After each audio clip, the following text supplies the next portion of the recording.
What's I want, this is Kenny here for Property Stories. So today we're going to talk about something that is very much accepted by the public. It's a norm. When people talk about passive income, people think of real estate. Buy real estate, buy property, you will get passive income. But is it really passive income, and what is passive income in the first place?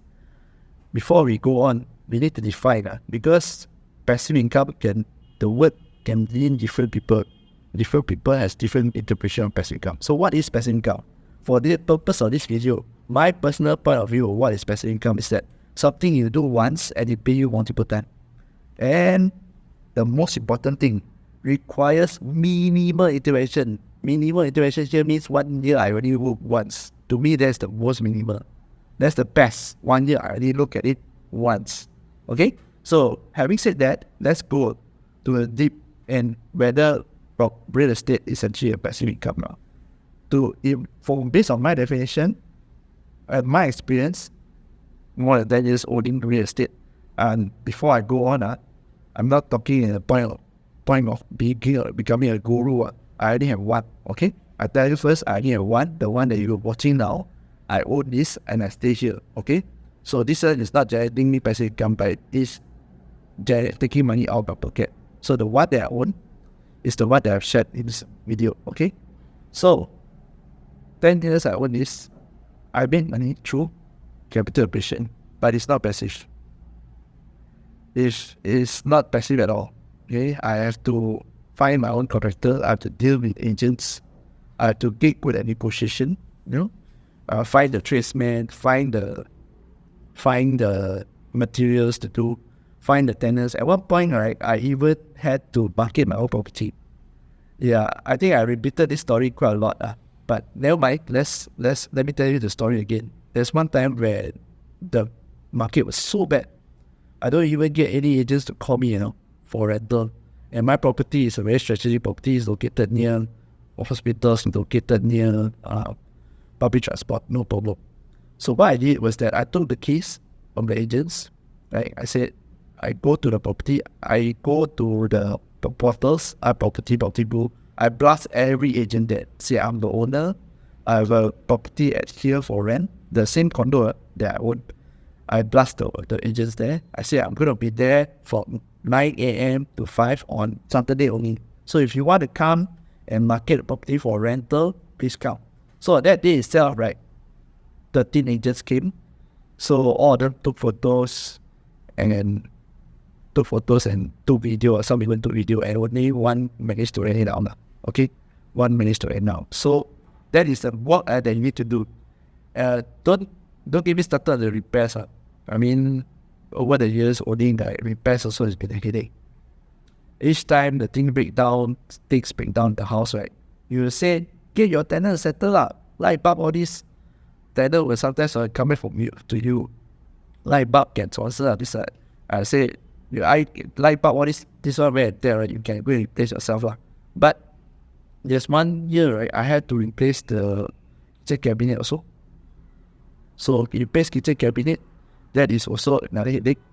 We get contractor need to touch up the house because sometimes after the whole house, even the leaking, the waterproofing at the window or even at the toilet, right, actually starts giving way. So it's all property, so it's like that. You start giving way and you have to put in money. And then the other thing is that when you talk about passive income, right, people tell you own real estate, once you fully paid, it is passive income. Unfortunately, that's not true because you still have to pay your taxes and your maintenance fee.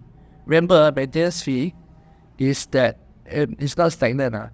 Things will increase. The cost of goods and services will increase due to inflation. That's unavoidable. Your maintenance fee will also increase. Even don't talk about loan up and down. But thing is that maintenance fee once increase, you cannot go down here.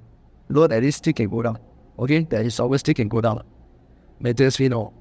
Even the rain or shine, the people that stays there still need the services.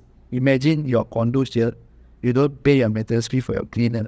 1 month, your rubbish stick in the downside there, or the rubbish room. Can you stand? I cannot. I moved in here the first time, right? There was a problem with the cleaner. So in the midst of renewing the contract, I think there's there's 1 or 2 months, right? The rubbish room is full. You know the smell, the moment you want to enter the lift, straight away can smell it. I don't want it to happen anymore. Okay? So if you think of real estate is actually passive, you think about this. And one more thing that you need to understand, right? The tradesman that you engage to buy the goods and services, building materials, all also increase on. So your repairs, your maintenance for your property also increase over the years. Okay? So is that passive? According to me, no. 1 year once, no. A lot of people also, when talk about real estate, right, investment, they don't consider about vacancy period. Vacancy period can really kill your returns. Actually, imagine, let's just say a 2,000 rental. 2,000 rental, we know that 80% is interest, right? So 80% is interest is 1,600. Every month, let's just say you get a positive cash flow of 500. And 1 month, imagine, 1 month only that you didn't rent out. You wipe out 3 months of the return, 500 a month, positive example that. Then you 1 month didn't rent out, you wipe out 3 months of the return. But as we know, real estate, right, the rental is fluctuating and some of it is stagnant. Then what will happen next? You will definitely have negative cash flow. You don't take into account also the maintenance fee, the assessment tax, everything. Because when you invest in real estate, right, most of the time you'll be told, oh, rental can cover installment. Okay, I disagree. Rental must be able to cover everything. Okay? Everything here means maintenance and also the taxes. So if you want to buy real estate for investment, don't over leverage. If you are eligible for 800,000 loan, example, get a 400,000 property. Don't over leverage. Okay? If you are not eligible for that loan or that property, please continue renting. It's even better, you can save money. A lot of times when you go to seminars and all this, they will show you a projection. Okay, due to inflation, example, inflation, let's just say 3%. Very nice projection. Your property price from this price can go to that price. Okay? Your rental so much you can increase every year? No, that's bullshit. Okay? My rental started when I first got the keys was 3,000. And it goes down, right up to 2,000 during COVID. But guess what? My installment didn't go down. My installment stayed the same. My property price, yes, it went up. Yes, it went up because that's during the bull run. I already shared. I managed to buy during the bull run. But it's stagnant now. You cannot go further than that. Then the rental, the highest you can go is a ceiling. There will be a ceiling one. Impossible. Because why this ceiling here is there? The ceiling is here because that's how much people can afford to pay. Already we know that the wages are stagnant in this country. So if you are targeting the locals, how much you expect them to pay for rentals? That is why there's a lot of business that's trying to get good, innovative to rent by giving rooms, renting out rooms, because it's easier, it's cheaper to rent rooms than renting the full unit. That's the thing.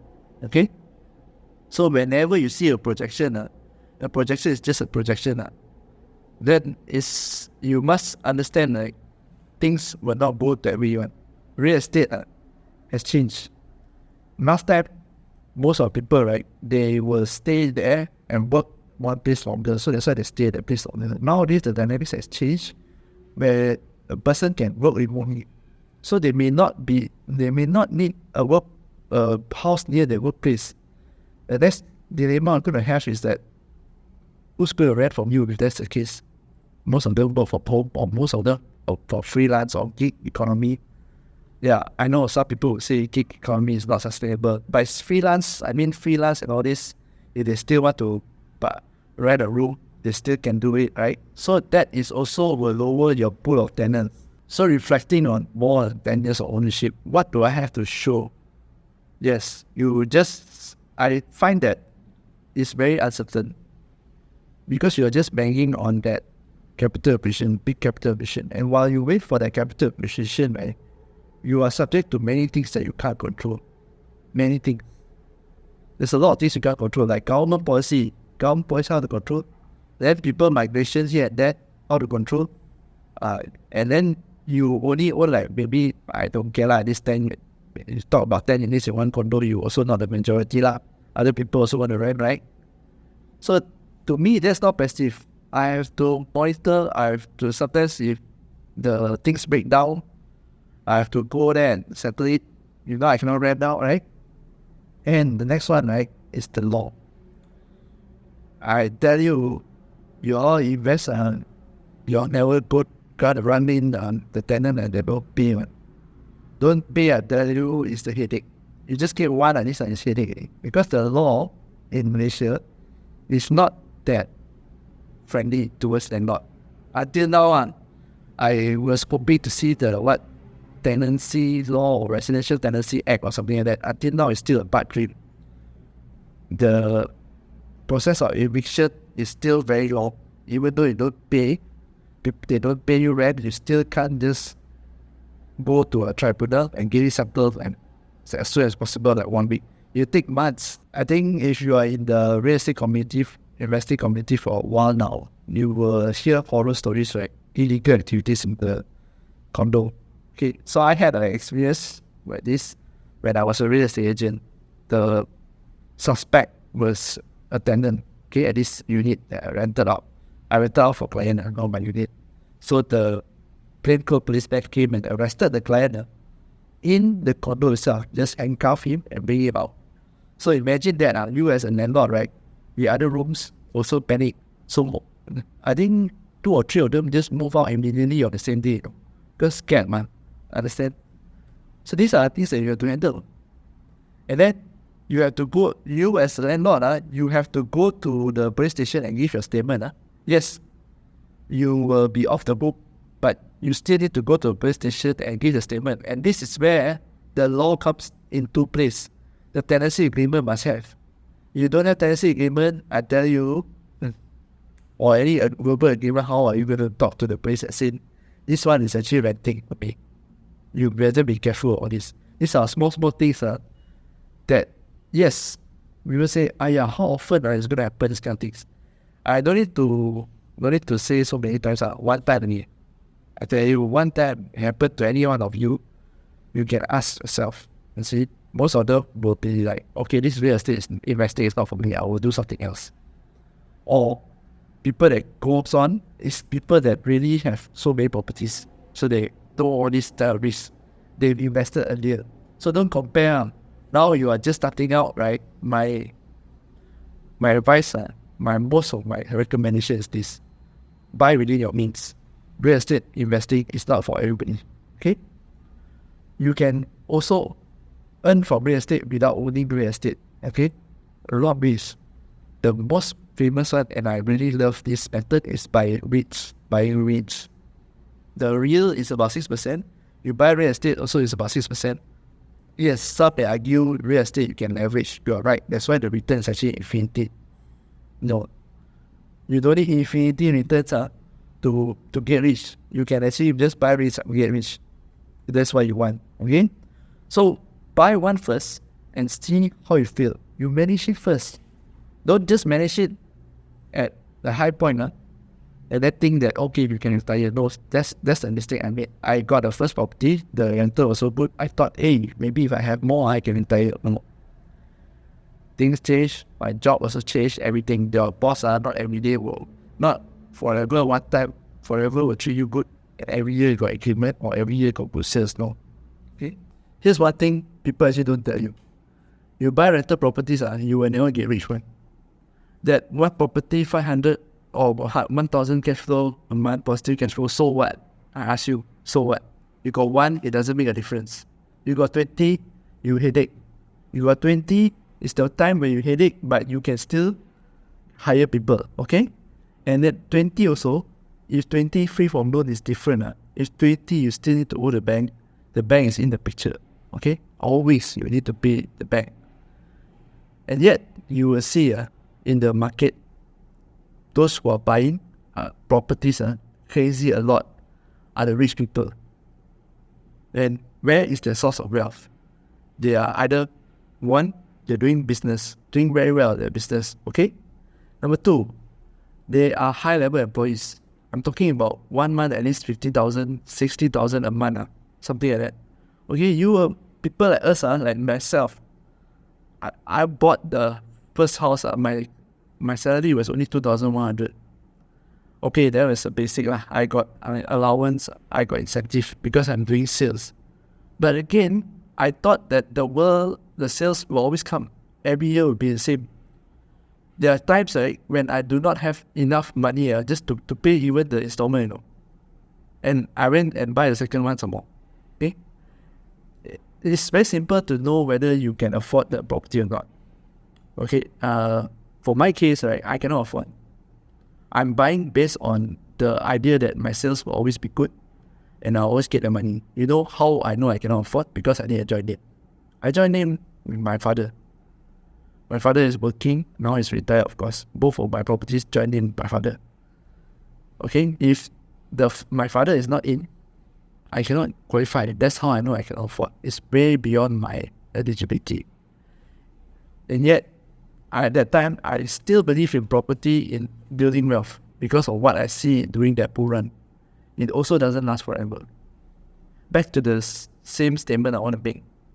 These two group of people, businessmen and high income earner, they may have a job, but they are very high income earner, 30, 50,000 a month. Their C-levels are employees. These are okay, they buy. You will see them keep on buying, because to them, property is not a wealth building tool.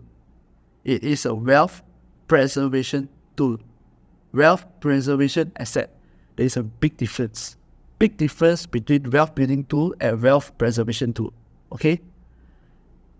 Wealth building, you want something that grows fast.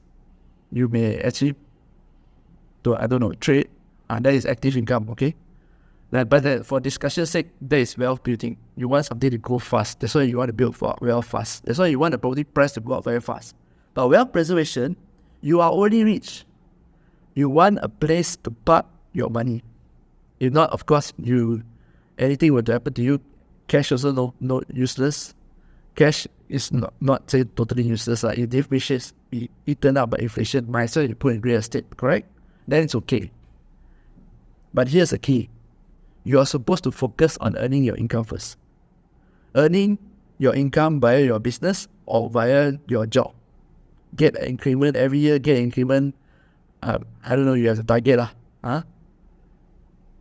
Then only, as you accumulate the money, then only you invest in real estate. If you really want to invest in real estate, go ahead. Invest in real estate. Then you can own and see the effect of your wealth growing up. I know of many business people who just keep on buying. To them, that is wealth preservation. To us, mere laymen, to us, most of us working people, I hope you don't just take it that real estate is a wealth building tool. No. Your job is the wealth building tool. Focus on your job, get better at your job, acquire more skills, get higher pay, and if you need to jump company, jump lah. If you don't need to jump, also jump lah, for a higher pay. Okay? Then you choose what you want to invest. If you still want to invest in real estate, buy one first. Buy one first and see whether you like it or not. See whether that extra money that you earn, $500, $1,000 a month, is worth it or not. Worth your headache and worth your time or not. If it's worth, please go ahead and buy. But if it's not worth, do pivot. Okay? Pivot. You can just sell the property also, never mind, but pivot. Don't be afraid to pivot. So the world is open now. There's so many instruments and assets you can invest. Even your job also, you don't know. Maybe today you are here, but your employer may be overseas and you get paid in overseas currency. Or you get to relocate to overseas because due to the skills that you have acquired over the years, the specific skills. Alright? So I think that's all. I don't want to be a broken record. My advice has always been the same to everyone who wants to start in real estate investing. Okay? So this is Kenny here from Property Stories. And as usual, if you need help, you know where to reach us. The Google Forms right down below. If you have any questions, you can email us. I can't promise you that I'll be able to answer everything. Okay? But you can email us. And last but not least, if you have not subscribed to the channel, do hit the subscribe button. We talk about real estate, talk about personal finance, and also business in this channel. I'll see you again next video. Bye-bye.